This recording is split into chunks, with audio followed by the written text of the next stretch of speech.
प्रधानमंत्री मत्स्य पालन योजना बेरोजगार युवाओं के लिए रोजगार देने का एक सुनहरा मौका दे रहा है। खासकर जो पढ़े लिखे और तकनीकी क्षेत्र में रोजगार ढूंढते युवक उनसे जुड़कर अपना स्टार्टअप शुरू कर सकते हैं।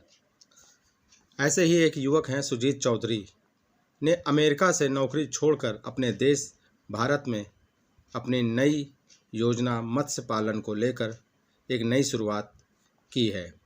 इस योजना से स्वयं ही नहीं, आसपास के ग्रामीण और अन्य ऐसे बेरोजगार युवक जो रोजगार शहरों और गांव में ढूंढते नजर आ रहे थे, उनको रोजगार देने का काम कर रहे हैं। जिले में ही एक ऐसे युवक हैं सुजीत चौधरी जो अमेरिका में वर्षों से रह रहे थे और वहां भारत सरकार द्वारा चलाई जा रही विभिन्न योजनाओं की बड़ी सराहना की जा रही थी और भारत में भी प्रधानमंत्री श्री नरेंद्र मोदी के स्टार्टअप व्यवसाय के लिए नए सकारात्मक माहौल की खूब चर्चा हो रही थी। सुजीत ने मन बनाया कि अपने देश चलकर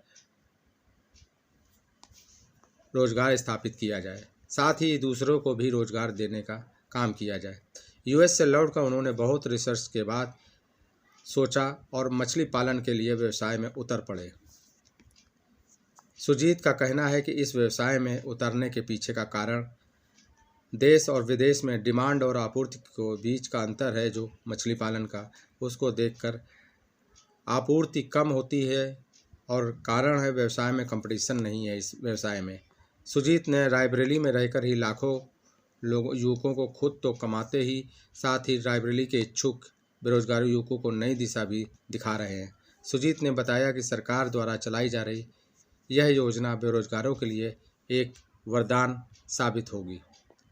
इच्छुक बेरोजगारों के लिए ट्रेनिंग की भी व्यवस्था और प्रधानमंत्री के आत्मनिर्भर भारत की परिकल्पना साकार करने की कोशिश कर रहे हैं। वहीं जिला में जो मत्स्य पालन की योजना है उससे और भी युवक यहां आकर अपने रोजगार को एक नया रूप दे सकते हैं। किसानों को भी इसमें ट्रेनिंग देंगे। फिलहाल अभी ये काम चल रहा है, आप खुद देख सकते हैं।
जो उस पार्लर में होंगी वो तो होगी बराबर अच्छी रहेंगे बुलाते हैं आराम से।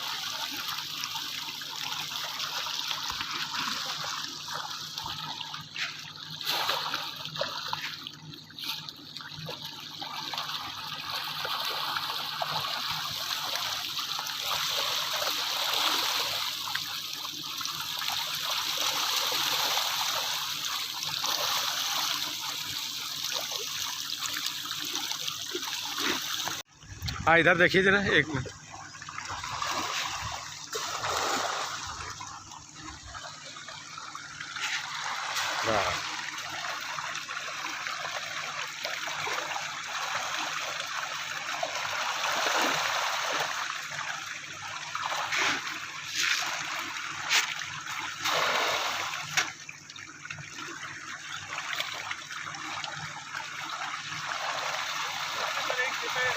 आपका देखिए 2-3 साल पहले पूरा तालाब था। अब बीच में जो है ऐसा नहीं कि ये बीच से आकर के जो है नहीं डरते सब एक भी नहीं दिखेगा आपको बीच से आ गया। देता है और अलर्ट भेज देता है कि अब आपके पानी की गुणवत्ता में कुछ कंप्रोमाइज़ हो रहा है और हमें एक्शन लेना चाहिए। देखिए, मछली पालन में सबसे ज़्यादा जो इम्पोर्टेंस रखता है वो है कि हम पानी को सही ढंग से रखें। उनके जो पैरामीटर्स हैं, जैसे पीएच हो गया, अमोनिया हो गया, डिज़ोल्व्ड ऑक्सीजन हो गया, नाइट्राइट हो गया, नाइट्रेट हो गया, इनकी हम रेगुलर जांच करते रहें और इनके अनुसार हम पानी का ट्रीटमेंट करते रहें। अब अगर आप देखेंगे तो वह जो मशीन लगी हुई है वो एक ऑटोमेटिक सेंसर है। उससे सारे पानी के पैरामीटर्स हमारे मोबाइल ऐप पे, हमारे फ़ोन पे आ जाते हैं और वो भी रियल टाइम में। हर 15 मिनट में ये मुझे बताता है कि पानी का पीएच कितना है, अमोनिया कितना है, डिज़ोल्व्ड ऑक्सीजन कितना है, नाइट्राइट और नाइट्रेट कितना है। और अगर तो इसमें जो है आपका बेसिकली फाइटोप्लैंक्टन ज़्यादा है, इसमें आपके ज़ूप्लैंक्टन ज़्यादा है, क्योंकि फाइटोप्लैंक्टन के कारण ये आपका पानी हरा दिख रहा है और ज़ूप्लैंक्टन के कारण वो आपका पानी लगभग गाढ़ा भूरा दिख रहा है। तो ये सब प्रोबायोटिक का कमाल होता है। जितने मात्रा में आप प्रोबायोटिक और राइस ब्रान ईस्ट वगैरह आप देते हैं, उसी हिसाब से आप पानी को पूरा कलर मेंटेन कर सकते हैं। तो इस जो हरे वाले पानी में ये कौन सी मछली इसमें आपने उपयोग कर रखी है? इसमें अभी हमारे सारे तालाबों में पंगेशियस ही है। अच्छा अच्छा। इसको बैकर या प्यासी बोलते हैं। अभी आपने बताया था पानी की लिमिट, मतलब कब तक ये पानी को हम इस तरह से रख सकते हैं, बदल नहीं ये सकते? पानी आराम से हम 3 से 4 साल इस गड्ढे में रख सकते हैं। इसको बदलने की कोई आवश्यकता नहीं है, क्योंकि इसमें हम प्रचुर मात्रा में प्रोबायोटिक्स और मेडिसिन्स, नेचुरल मेडिसिन्स यूज़ करते हैं, जिसके वजह से पानी की गुणवत्ता बनी रहती है। इसे हमें खाली करने का ज़रूरत 3 से 4 साल नहीं पड़ती है। वो भी तब पड़ती है 3 से 4 साल के बाद में, जब आप पूरे तालाब को सुखा के एक बार फिर से उसको मेंटेन करना चाहेंगे तब। अपने ये ढेर सारी चिड़िया नुकसान करती हैं, तो उनसे जो है सुरक्षित किस तरीके से रखा जाता है? बहुत ही अच्छा प्रश्न आपने पूछा। जो चिड़ियों से नुकसान होता है वो बहुत ज़्यादा मात्रा में होता है, क्योंकि अगर चिड़िया आके खाने लगी तो अगर महीने में 1000-2000 भी खा गई तो हमारे तालाब को तो आधा करके चली जाएंगी। लेकिन उसका सबसे सस्ता और सबसे अच्छा उपाय जो होता है वो होता है इस तरह के, जो आप रेशम की डोरियां देख रहे हैं, जो हमने तालाबों के ऊपर बांध रखी हैं लगभग 3 से 4 फीट के ऊपर। अब आप ये देखिए तो एक ये जाल नुमा दिखता है, तो जब चिड़िया ऊपर से आती हैं तो वो डर जाती हैं, उनको लगता है जैसे यह पूरा जाल फैला हुआ है।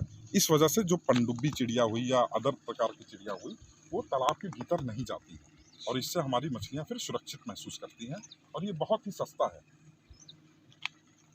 जो सबसे ज़्यादा दिक्कत आती है वो आती है आपकी कई प्रकार के जो रोग होते हैं उनकी, क्योंकि हमारे किसान भाई कभी कभी हम लोग गलती यह कर देते हैं कि छोटे बच्चों को बहुत ही हाई डेंसिटी के अंदर हम उनका पालन पोषण करते हैं, कि जब वो हम नर्सरी में हाई डेंसिटी रखें और फिर उनको ग्रो आउट में ले जाके लो डेंसिटी में डालें।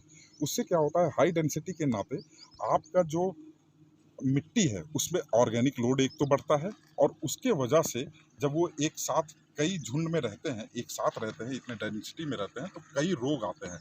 जैसे आपका कॉटन वूल जो ठंडियों में आता है, जैसे आपका ईयूएस है जो रेड स्पॉट डिजीज़ कहा जाता है, ये कुछ कॉमन बीमारियां हैं जो छोटे बच्चों में आती हैं। लेकिन अगर हम ऑप्टिमम रेंज में उनकी डेंसिटी रखें और तालाब के पानी को अगर हम मेंटेन रखते हैं तो ये सारे रोगों से हम छुटकारा पा सकते हैं।